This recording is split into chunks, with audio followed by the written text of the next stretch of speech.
ನಮಸ್ತೆ ವೀಕ್ಷಕರೇ. ನಮ್ಮ ಆರಾಧ್ಯ ದೈವ ಭದ್ರಕಾಳಿಯ ಅನುಗ್ರಹ ನಿಮ್ಮೆಲ್ಲರಿಗೂ ಸಿಗಲೆಂದು ಪ್ರಾರ್ಥಿಸುತ್ತಾ ಬನ್ನಿ ಇಂದಿನ ಸಂಚಿಕೆಯನ್ನು ಪ್ರಾರಂಭಿಸೋಣ.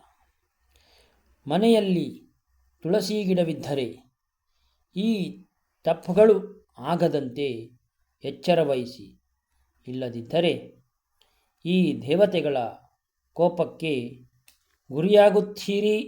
ಎಚ್ಚರ. ಗಂಗಾ, ಯಮುನಾ, ಗೋದಾವರಿ, ಸರಸ್ವತಿ, ನರ್ಮದೆ, ಸಿಂಧು, ಕಾವೇರಿ ಹಾಗೂ ಇನ್ನು ಅನೇಕ ಉಪಪುಣ್ಯ ನದಿಗಳ ಸಂಗಮವಿದೆ ಇಲ್ಲಿ. ಆದ್ದರಿಂದ ಸ್ನಾನ ಮಾಡುವಾಗ ನೀರಿಗೆ ತುಳಸಿ ಎಲೆ, ಕಾಷ್ಟ ಮತ್ತು ತುಳಸಿಯ ಮೃತ್ತಿಕೆಯನ್ನು ಹಾಕಿ ಸ್ನಾನ ಮಾಡುವುದರಿಂದ ಈ ಪುಣ್ಯಸ್ನಾನ ಮಾಡಿದ ಫಲ ಲಭಿಸುತ್ತದೆ. ತುಳಸಿ ಗಿಡದ ಮಧ್ಯಭಾಗದಲ್ಲಿ ಶ್ರೀ ಲಕ್ಷ್ಮೀನಾರಾಯಣರು ಹಾಗೂ ಎಲ್ಲ ದೇವತೆಗಳು ವಾಸವಿರುತ್ತದೆ. ಋಷಿ ಮುನಿಗಳು, ಯಕ್ಷ ಯಕ್ಷಿಣಿಯರು, ಗಂಧರ್ವರ ವಾಸವೂ ಕೂಡ ಇರುತ್ತದೆ. ಹಾಗೆಯೇ ತುಳಸಿ ಎಲೆಗಳಲ್ಲಿ ವೇದಗಳು, ಸಪ್ತಕೋಟಿ ಮಹಾಮಂತ್ರಗಳು ವಾಸವಾಗಿರುತ್ತದೆ. ಆದ್ದರಿಂದ ತುಳಸಿ ಆರಾಧನೆ ಮಹಾ ಪುಣ್ಯ ಫಲವನ್ನೂ ಕೊಡುವಂಥದ್ದಾಗಿದೆ. ತುಳಸಿ ಗಿಡಕ್ಕೆ ಪೂಜೆ ಸಲ್ಲಿಸಿದರೆ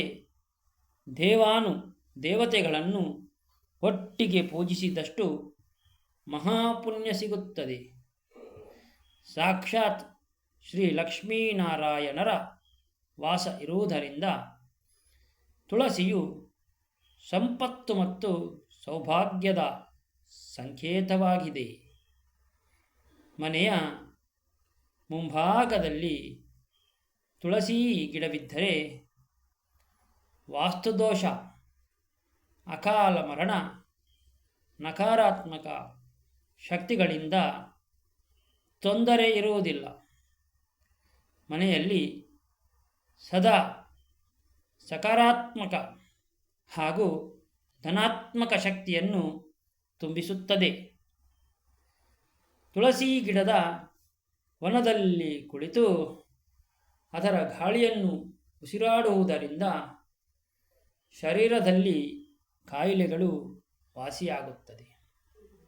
ತುಳಸಿ ತೀರ್ಥ ಸೇವನೆ ಮಾಡುವುದರಿಂದ ಜನ್ಮಾಂತರ ಪಾಪಗಳು ನಾಶವಾಗುತ್ತದೆ ಎನ್ನುತ್ತಾರೆ ಆಚಾರ್ಯರು. ಯಾವುದೇ ದಾನ ಮಾಡುವಾಗ ಅದರಲ್ಲಿ ಒಂದು ತುಳಸಿಯ ದಳವನ್ನು ಇಟ್ಟುಕೊಟ್ಟರೆ ಅದು 1000 ಪಟ್ಟು ದಾನ ಮಾಡಿದ ಪುಣ್ಯದ ಫಲವನ್ನು ನಿಮಗೆ ಕೊಡುತ್ತದೆ. ತುಳಸಿ ಪೂಜೆ ಮಾಡುವಾಗ ಯಾವುದೇ ಕಾರಣಕ್ಕೂ ಒಂದೇ ತುಳಸಿ ಗಿಡವನ್ನು ಇಟ್ಟು ಪೂಜಿಸಬಾರದು. ಎಚ್ಚರ. ತುಳಸಿಯಲ್ಲಿ ಒಂದು ಲಕ್ಷ್ಮೀ ತುಳಸಿ, ಇನ್ನೊಂದು ಕೃಷ್ಣ ತುಳಸಿ ಎಂದು 2 ಭೇದಗಳಿವೆ. ಈ 2 ತುಳಸಿ ಗಿಡಗಳನ್ನು ಇಟ್ಟು ಪೂಜಿಸಿದರೆ ಮಾತ್ರ ಶ್ರೀ ಲಕ್ಷ್ಮೀನಾರಾಯಣರ ಕೃಪೆಯು ನಿಮಗೆ ಸಿಗುತ್ತದೆ. ಇಲ್ಲವಾದರೆ ಅಂಥ ತುಳಸಿ ದೇವತೆಗಳು ವಾಸ ಮಾಡುವುದಿಲ್ಲವೆಂದು ನೆನಪಿಡಿ. ತುಳಸಿ ಪೂಜೆ ಮಾಡುವಾಗ ದೀಪ ಮತ್ತು ಅಗರಬತ್ತಿಗಳನ್ನು ತುಳಸಿ ಗಿಡದ ಕೆಳಗೆ ಹಚ್ಚಬಾರದು. ಇದರಿಂದ ಬೆಂಕಿಯ ಶಾಖ ತಗುಲಿ ತುಳಸಿ ಗಿಡ ಬಾಡಿದರೆ ಮಹಾ ಪಾಪ ಸಂಭವಿಸುತ್ತದೆ. ಫಲಿಸಿದ ಪುಣ್ಯವು ನಾಶವಾಗುತ್ತದೆ. ಆದ್ದರಿಂದ ಗಿಡದಿಂದ ಸ್ವಲ್ಪ ಮುಂದೆ ಇಟ್ಟು ಪೂಜಿಸಿ.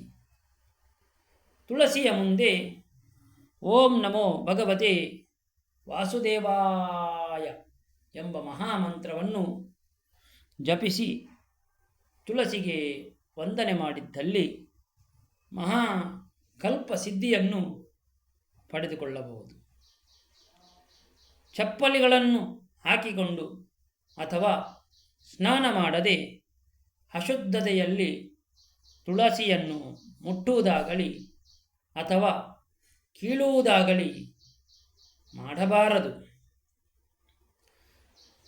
ತುಳಸಿ ಕಟ್ಟೆಗೆ ಕಸಪೊರಕೆಯನ್ನು ತಾಗಿಸಬಾರದು. ಶುದ್ಧವಾದ ನೀರಿಗೆ ಅರಶಿನವನ್ನು ಬೆರೆಸಿ ತುಳಸಿ ಕಟ್ಟೆಯನ್ನು ಶುದ್ಧಪಡಿಸಬೇಕು.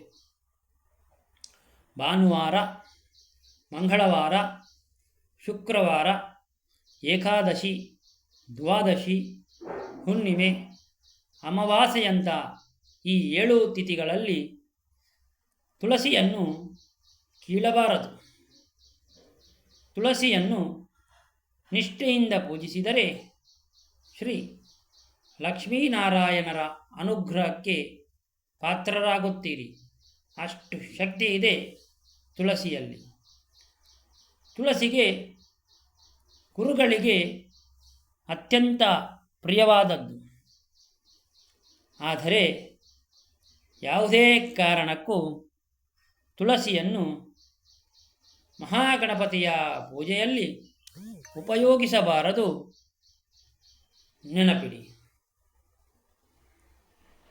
ಎಲ್ಲರಿಗೂ ಶುಭವಾಗಲಿ. ತುಳಸಿ ಹಬ್ಬದ ಶುಭಾಶಯಗಳನ್ನು ಸಲ್ಲಿಸುತ್ತಾ, ಇನ್ನು ನಮ್ಮ ಚಾನಲ್ ಸಬ್ಸ್ಕ್ರೈಬ್ ಆಗದೆ ಇದ್ದವರು ಸಬ್ಸ್ಕ್ರೈಬ್ ಆಗಿ, ಅಲ್ಲೇ ಕಾಣುವಂಥ ಬೆಲ್ ಐಕಾನನ್ನು ಒತ್ತಿಬಿಡಿ ಸ್ನೇಹಿತರೆ. ಮುಂದಿನ ಸಂಚಿಕೆಗಳು, ತಂತ್ರ ಮಂತ್ರ ವಿಚಾರಗಳು ನಿಮ್ಮನ್ನು ಶೀಘ್ರವಾಗಿ ತಲುಪಲಿ ಎಂದು ಆಶಿಸುತ್ತೇವೆ. ಹಾಗೆ ನೋಡುವಂಥ ಪ್ರತಿಯೊಂದು ವಿಡಿಯೋಗಳಿಗೂ ಲೈಕ್ ಕೊಡುವುದರ ಮೂಲಕ ನಮ್ಮನ್ನು ಬೆಂಬಲಿಸಿ ಎಂದು ನಿಮ್ಮಲ್ಲಿ ಪ್ರಾರ್ಥಿಸುತ್ತಿದ್ದೇವೆ. ಇಂಥ ಅನೇಕ ವಿಚಾರಗಳನ್ನು ನಿಮಗೆ ತಿಳಿಸಲು ನಾವು ಸನ್ನದ್ಧರಾಗಿದ್ದೇವೆ ಎಂದು ಹೇಳುತ್ತಾ ಇಂದಿನ ಸಂಚಿಕೆಯನ್ನು ಇಲ್ಲಿಗೆ ಮುಗಿಸುತ್ತಿದ್ದೇವೆ. ಹರಿ ಓಂ.